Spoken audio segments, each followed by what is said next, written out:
America Israel టెహరాన్లో కదిలిపోయిన నివాస భవనాలు గోడలు గల్ఫ్పై దాడులతో ఒత్తిడి పెంచుతున్న ఇరాన్ యుద్ధాన్ని ముగిస్తామని ఆ వెంటనే మాట మార్చిన ట్రంప్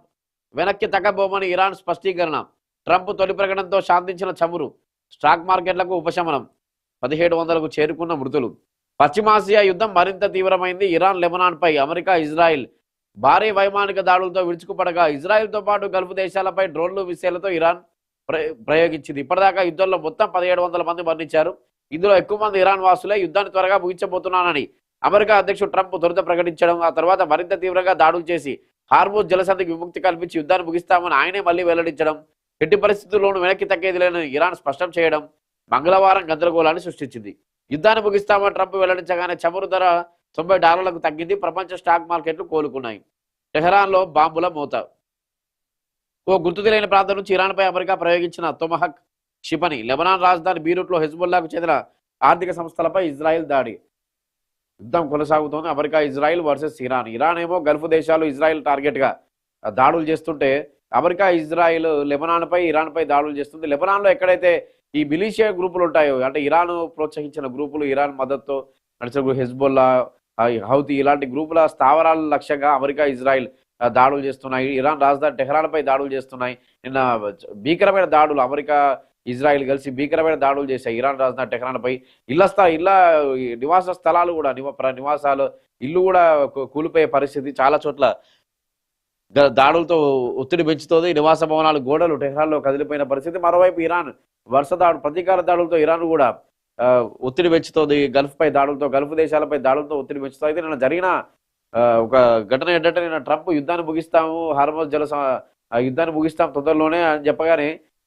శాంతి ప్రకటిస్తాము యుద్ధాన్ని ముగిస్తామని చెప్పగానే చమురు ధరలు ఒకసారిగా తగ్గాయి స్టాక్ మార్కెట్ కూడా కొంత రిలీఫ్ అయ్యాయి ఎందుకంటే గత 10 రోజులుగా స్టాక్ మార్కెట్ ఒకసారిగా కుప్పకూలిపోతుండడం లక్షల కోట్ల సంపద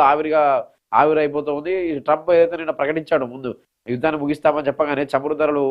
కొంత మేర రిలీఫ్ దక్కింది స్టాక్ మార్కెట్లో కూడా రిలీఫ్ దక్కింది కానీ వెంటనే మళ్ళీ హార్మోజ్ జలసంధిని దగ్గర విముక్తి కల్పించి యుద్ధాన్ని కొనసాగిస్తాం హార్మోజ్ జలసంధికి విముక్తి కల్పిస్తాం తొందర ఇంకా భీకరమైన దాడులు చేస్తామని మళ్ళీ ట్రంప్ ప్రకటించిన తర్వాత ఇరాన్ కూడా ప్రకటన చేయడం ఎట్టి పరిస్థితుల్లో మేము కూడా వెనక్కి తగ్గమని చెప్పి దీని నేపథ్యంలో మరొకసారి చమురు ధరలపై కూడా మళ్ళీ